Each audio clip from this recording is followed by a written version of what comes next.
Ethan was scrolling through his phone late at night when a notification from his fiancée, Ava, popped up. She casually asked if she could bring her ex, Dylan, as her +1 to their own wedding. For a moment, Ethan froze, reading the message again to make sure he wasn't misunderstanding. He replied with a calm, "Sure, no problem," even though his stomach dropped. But the moment he hit send, something inside him snapped. He opened the family group chat, where everyone was happily discussing wedding plans, and typed out a single sentence announcing the cancellation of the wedding. Within seconds, the chat exploded with shock, confusion, and disbelief. Ethan put his phone down, heart racing, realizing he had just blown up his entire life with one decision. When Ethan finally picked up his phone again the next morning, it felt like it was vibrating nonstop. Hundreds of missed calls, unread messages, and notifications stacked on the screen like an avalanche waiting to bury him. Family members wanted answers. Friends were asking if this was a joke. Ava's relatives were demanding he explain himself. It was chaos in every direction, and Ethan hadn't even had breakfast yet.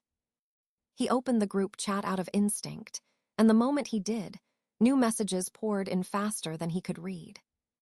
Some people defended Ava, insisting she must have been misunderstood.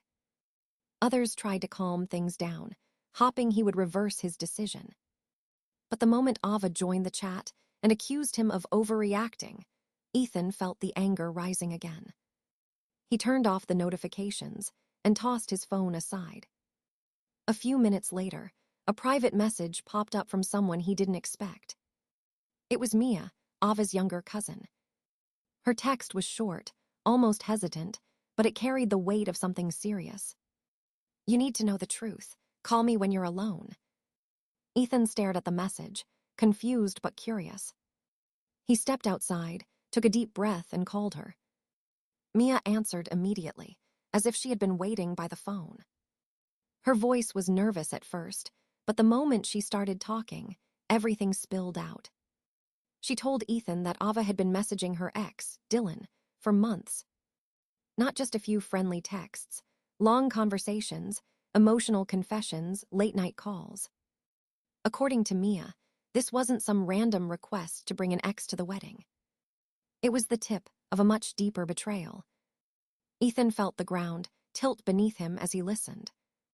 He needed proof. He needed something more than hearsay. So he walked back inside, grabbed his iPad, and suddenly remembered something Ava always forgot to do: log out. His fingers hesitated for a moment before he opened her messages. What he found made his chest tighten. There they were. Months of conversations between Ava and Dylan. Messages about how she missed what they had, how she didn't feel the spark with Ethan anymore, and how she felt safe with him only because he was stable. She had been planning to keep Ethan as the dependable husband while still entertaining feelings for Dylan. The most painful part was realizing that this wasn't sudden. It was 8 months of emotional cheating disguised behind smiles, wedding planning, and sweet goodnight kisses. Every message he read chipped away at the version of Ava he thought he knew. He remembered the moment she suggested couples therapy. The moment she said she was just stressed with work. All the little excuses suddenly aligned into a picture he had been too trusting to see. Ethan closed the iPad and sat in silence for a long time. Nothing felt real. Nothing felt familiar. But one thing was finally clear: he hadn't overreacted. He had been living in a lie, and the wedding cancellation was only the beginning of everything that was about to unravel. Ethan met Mia later that afternoon at a small cafe, tucked away from the noise of everything happening online. She looked tense, constantly glancing over her shoulder as if afraid Ava might burst in at any second. When they sat down, she didn't waste any time. She pulled out her phone, scrolled through a folder of screenshots, and pushed it toward him. These weren't messages from the past few months. They were from years ago, showing Ava doing the exact same thing to her college boyfriend. She flirted behind his back, kept her ex in the picture, and used the new guy for stability until everything collapsed. Mia's voice trembled as she explained that she had seen the pattern returning months ago, but didn't know how to tell Ethan. She didn't want to believe Ava was repeating her past, but the signs were impossible to ignore. Ethan stared at the screenshots, feeling the same mix of anger and numbness he felt earlier. It was strange, almost cruelly ironic, how the dots connected so perfectly. The sudden distance. The excuses about needing space. The nights Ava claimed she was working late, but came home smiling at her phone. All the little things Ethan brushed off now came back like sharp pieces of a puzzle he never asked for. Mia sighed and leaned back. She told him the rest of the family knew something was off, too. Ava's mother blamed stress, her sister blamed wedding pressure, but no one wanted to confront the truth. The only person who tried was Mia, and she confessed that Ava had screamed at her when she asked about Dylan. That confrontation was the reason Mia finally reached out to Ethan. Not long after they finished talking, Ethan's phone lit up again. It was Ava's family group chat. His cancellation had turned into a full-blown crisis. Some relatives begged him to reconsider. Others insisted Ava was just confused. One aunt even accused him of humiliating the family on purpose. Ethan didn't answer any of them. Instead, he walked home, opened the group chat, and attached screenshots, just a fraction of what he had found on the iPad. He didn't say a single word. He didn't need to. The fallout was instant. Several people went silent. A few apologized for doubting him. One cousin asked if the messages were fake, but another quickly confirmed Mia had already seen everything. When Ava herself finally typed something, it was a frantic paragraph accusing Ethan of violating her privacy and making drama worse. Ethan simply closed the chat. He felt exhausted, but for the first time that day, he also felt strangely grounded. Seeing the truth laid out in front of everyone made things clearer than ever. This wasn't a misunderstanding. This wasn't cold feet. This wasn't stress. Ava had been lying for months, and Ethan had finally stopped letting her rewrite the story. And as he sat alone in his living room, still processing everything, one realization settled heavily in his chest. The engagement wasn't just broken. It had never been real in the first place. Ava didn't stay quiet for long. By the next morning, she was waiting for Ethan outside his workplace, packing back and forth with her arms crossed and eyes red from crying. When he stepped out of his car, she rushed toward him, grabbing his sleeve and demanding he explain the lies he posted in the family chat. Ethan didn't respond, simply walked past her, but she followed him inside, raising her voice loud enough for his coworkers to hear. Within hours, rumors started spreading around the office. Ava had told anyone who would listen that Ethan had always been insecure, controlling, and jealous.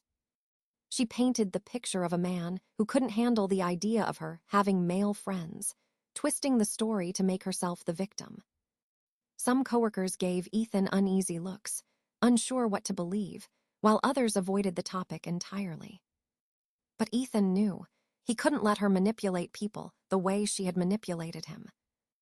That afternoon, when the whispers reached his manager, Ethan decided enough was enough. He stepped outside, opened his phone, and gathered a curated set of messages from the iPad. Nothing excessive, just enough to show the truth. Then he posted them directly into the family group chat, where Ava had insisted he was lying to destroy her. He didn't add any comments, no dramatic explanations, just the screenshots. The reaction was immediate. Dozens of messages popped up, some expressing disbelief, others apologizing to Ethan for jumping to conclusions. A few relatives scolded Ava for dragging personal drama into his workplace. Ava tried to fight back, typing frantically that everything was out of context, but the evidence was too clear, too detailed. For the first time since the chaos began, the narrative was no longer hers to control. Amid all of this, Mia's messages to Ethan became a quiet anchor. She checked in on him as soon as she saw the screenshots explode in the chat. She told him that Ava was spiraling, that she had screamed at her family and thrown her phone at a wall. But more importantly, she told Ethan she was proud of him for standing up for himself. The more they talked, the more Ethan felt something unfamiliar but comforting in Mia's presence. She wasn't trying to fix him, or defend Ava, or smooth things over. She simply listened. She understood the hurt in a way no one else did, because she had watched Ava's manipulation for years. One evening, after the longest day of drama yet, Mia came by with takeout. They sat on Ethan's couch, eating quietly, both drained but relieved to be away from the noise. At one point, their hands brushed against each other, and neither of them pulled away. It wasn't romantic, not yet, but it was real, an unscripted, honest moment in the middle of a storm. Ethan realized then how much he had been starved of sincerity. For months, he had been trapped inside a relationship that looked perfect from the outside, but was hollow at its core. Now, sitting beside Mia, he finally felt something grounding, something true. Ava's lies had detonated his life, but they had also exposed who genuinely cared and who didn't. And as Ethan walked Mia to her car that night, he understood one thing clearly. The worst part of the story was ending, and something unexpectedly meaningful was beginning to form in its place. Ethan woke up one morning feeling completely drained, as if the last few weeks had carved pieces out of him he didn't know he could lose. The messages, the accusations, the constant buzzing of drama had become a suffocating backdrop to every moment of his day. When Mia called and suggested they take a break from everything, just disappear for a day or two, he didn't hesitate. He packed a small bag, picked her up, and they drove toward the mountains without a real plan. The world felt quieter the farther they got from the city. Trees replaced buildings, winding roads replaced traffic, and the weight on Ethan's chest gradually loosened. Mia played soft music as she looked out the window, occasionally glancing at him with a gentle smile that felt like the first warm light after a storm. They didn't talk much at first. The silence itself was healing. When they reached a quaint mountain town, they checked into a small lodge overlooking a valley. The air was crisp, the sun bright but gentle, and for the first time in weeks, Ethan felt like he could breathe without tension. They spent the afternoon walking along a forest trail, sharing stories they had never told anyone else. Mia spoke about how tiring it had been growing up around Ava's constant manipulation. Ethan admitted he had ignored red flags out of fear of being alone. Each confession made them feel lighter, as though the truth itself was a balm. At one point, they reached a lookout with a sweeping view of the mountains. The sky stretched endlessly above them, and for a long moment neither of them said anything. Then Mia whispered that she admired how Ethan had handled everything. He didn't feel strong, but hearing her say it made something warm settle inside him. She reached out and took his hand, and this time he didn't question it. That evening, over dinner in a tiny local diner, laughter came easily for the first time since the chaos began. They teased each other about their terrible music tastes, argued over the best road trip snacks, and shared bites of pie that tasted like comfort. There was a softness between them that neither tried to hide. After dinner, they walked back to the lodge under a sky full of stars. The quiet was so complete that even their footsteps sounded peaceful. Mia stopped halfway up the path and turned to Ethan with an expression he couldn't quite read. She said life was unpredictable, painfully so, but also strangely generous. She told him she didn't want to waste another second, pretending she didn't feel something real with him. Ethan felt his heartbeat quicken. He had lost something huge, but standing there with Mia, he realized he had found something that mattered more. It wasn't planned, it wasn't polished, just honest, raw connection. The next morning, as they passed the small courthouse in town, Mia joked that the building looked nothing like the ones in movies. Ethan laughed, but then they looked at each other a little too long. The idea hung in the air, ridiculous, reckless, and yet strangely magnetic. Within minutes, what started as a joke became a decision neither of them backed away from. They walked into the courthouse, still dressed in yesterday's clothes, and asked if walk-in ceremonies were allowed. 2 locals volunteered as witnesses, smiling like they were watching a movie unfold. And just like that, Ethan and Mia exchanged vows under the most unexpected circumstances imaginable. No flowers, no guests, no rehearsal, only sincerity, freedom, and 2 people choosing each other without hesitation. As they stepped back outside into the cool mountain air, Ethan felt something he hadn't felt in months. Peace. Not because life was perfect, but because he finally allowed himself to choose what was real. When Ethan and Mia drove back from the mountains, they were still wearing the same clothes they had worn during their impromptu ceremony. There were no rings yet, no announcement, no plan, only a quiet understanding that something monumental had just happened between them. But the silence didn't last long. The moment they re-entered cell service, their phones exploded with notifications. The first message Ethan saw was from the family group chat. Someone had posted a blurry photo of him and Mia walking out of the courthouse, likely snapped by one of the locals who found the moment too surprising not to share. Within seconds, the chat was on fire. People were asking what happened, who he married, why Mia was there, and whether the picture was real. Before Ethan could type a single word, Patricia, Ava's mother, jumped in with a furious paragraph accusing him of humiliating their family. Another message popped up from Ava. Her typing bubbles kept appearing and disappearing, like she was trembling too hard to form sentences.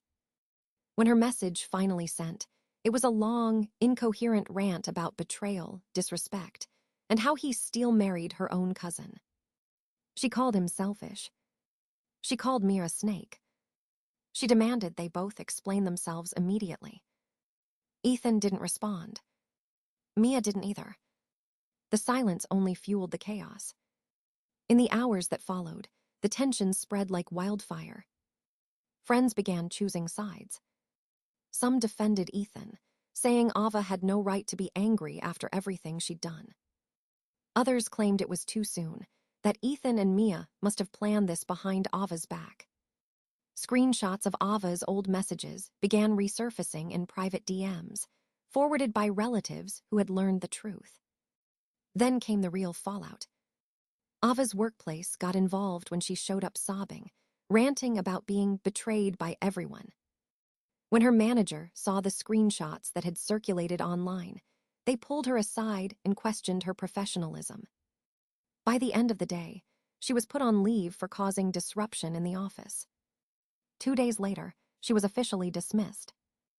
Dylan, the ex she had been confiding in for months, blocked her without a word once he saw how messy everything had become.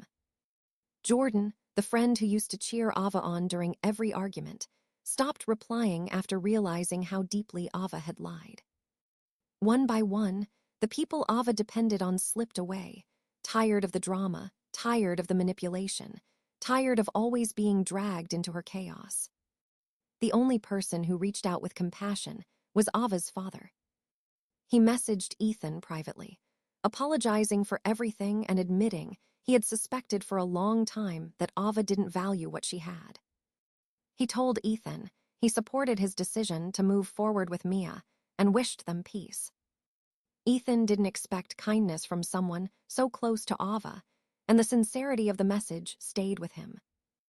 Meanwhile, Mia and Ethan found themselves surrounded by an unexpected amount of support. People who had watched the drama unfold from a distance applauded their honesty and their courage to choose happiness instead of staying trapped in a collapsing engagement. Friends sent congratulations. A few joked that it was the plot twist of the year. But beneath all the noise, good or bad, Ethan felt strangely calm. For the first time in a long time, his choices felt like they were his own, not controlled by guilt, pressure, or expectation. He and Mia spent the next evening quietly planning what their new life might look like, laughing at how absurd everything had become and how naturally they fit together in the middle of the chaos. Ava's world was unraveling fast, but Ethan was finally starting to come together. Not perfectly, not traditionally, but honestly, built on something real instead of something fragile. Ethan and Mia spent the next few weeks settling into a rhythm that felt surprisingly natural. There was no grand announcement, no dramatic declarations, just two people relearning what peace felt like.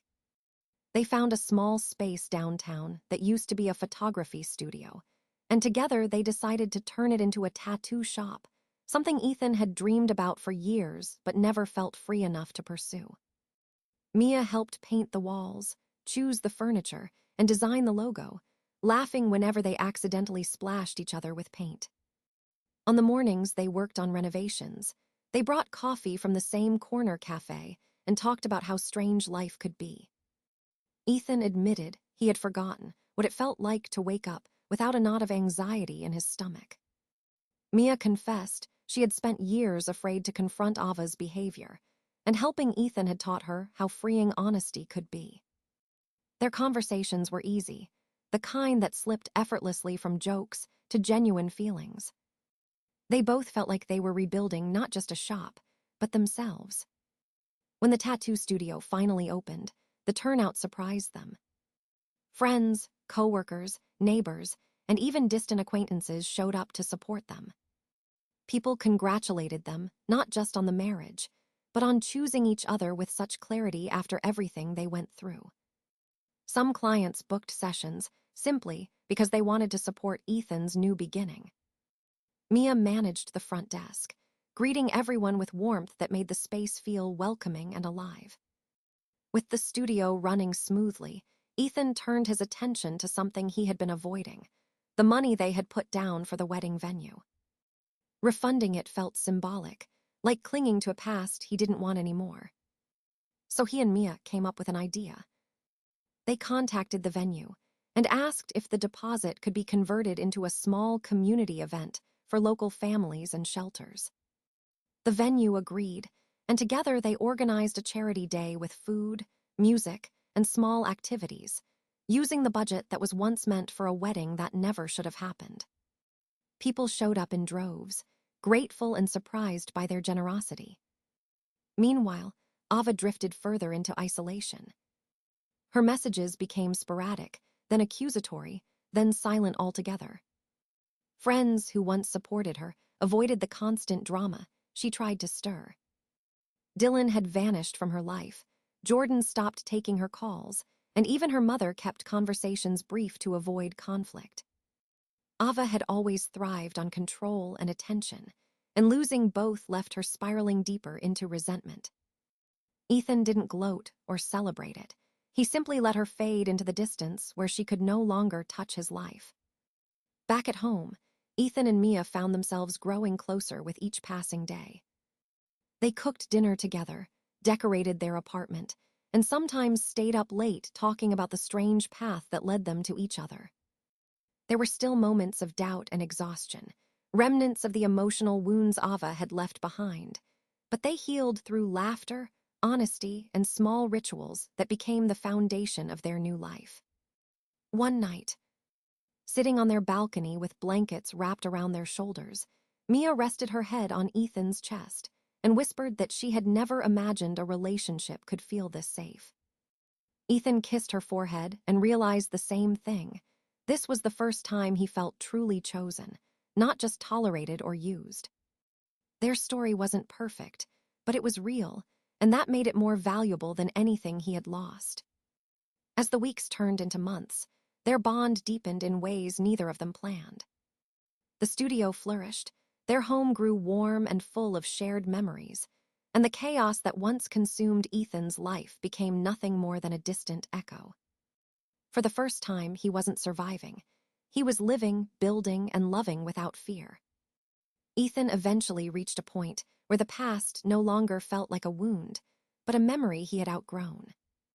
One evening, as he sat in the tattoo studio after closing, he saw Ava's name appear on his phone again. There was no anger left in him, no curiosity, no lingering attachment, only clarity. He opened the message, read the familiar mix of excuses and self-pity, and calmly blocked her for the final time. Before removing her number, he sent one last line. Thank you for freeing me. It wasn't bitterness. It was truth. When he walked outside, Mia was waiting for him, holding 2 cups of warm tea and smiling like he was her favorite part of the day. He realized then how far he had come, from confusion and betrayal to peace and sincerity. His life wasn't perfect, but it was honest, grounded, and finally his own. Ethan understood something simple but powerful.